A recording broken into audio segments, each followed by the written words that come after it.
Assalamualaikum, welcome back to my channel YouTube guys. Hari ni aku datang tengok Perodok Arus. Aku agak tertarik juga kereta ni.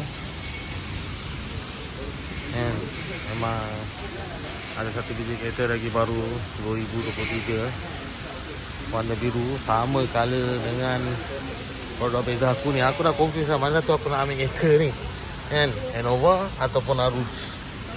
Aduh, dapat korang macam mana ni guys? Macam mana ni? Bagi aku pilihan yang tepat. Adakah aku perlu ambil ketiga-tiga biji model kereta ni kan? Arus, Innova dengan Biafire. Siapa nak pakai kereta banyak-banyak ni? Siapa nak buat? Aku ada satu je. Dia cakap ini kereta ni tahun baru sikit berbanding dengan tu. Itu Rush kan? Kereta ni Perodok Arus tahun 2023, mileage baru 37,000.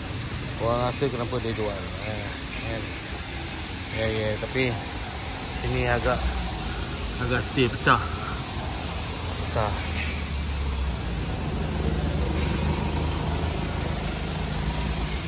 sikit.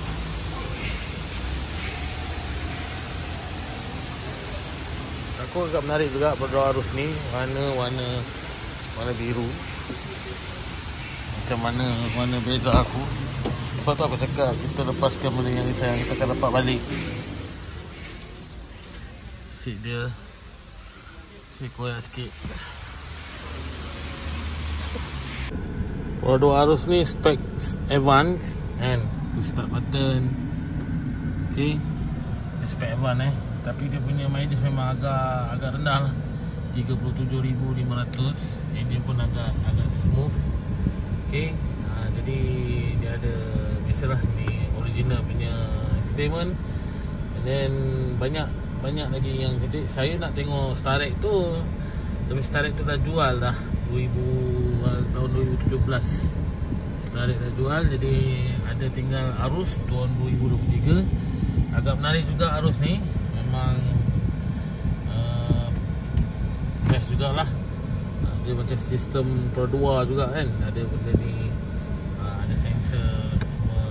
Okay, dia punya mileage tu yang aku agak tertarik. Tapi steering pun dah hancur lah. Pro 2 kan, Pro 2 ni saya banyak komplain. Pro 2 ni dia banyak problem dekat steering cepat ni. Ini saya tengok Perodok Arus. Okay, macam mana dalam memang cantik. Perodok Arus ni pun cantik juga, tahun baru. Tapi dia tahu warna biru sama macam beza aku warna biru guys. Hari ni aku test drive Arus. Arus ni tahun 2023 tak salah aku. Dia punya mileage baru 37,500. Okay, jadi macam baru kan. Kereta ni memang tahun baru ni. Agak menarik juga ni Arus ni. Dia ada aircon belakang juga kan.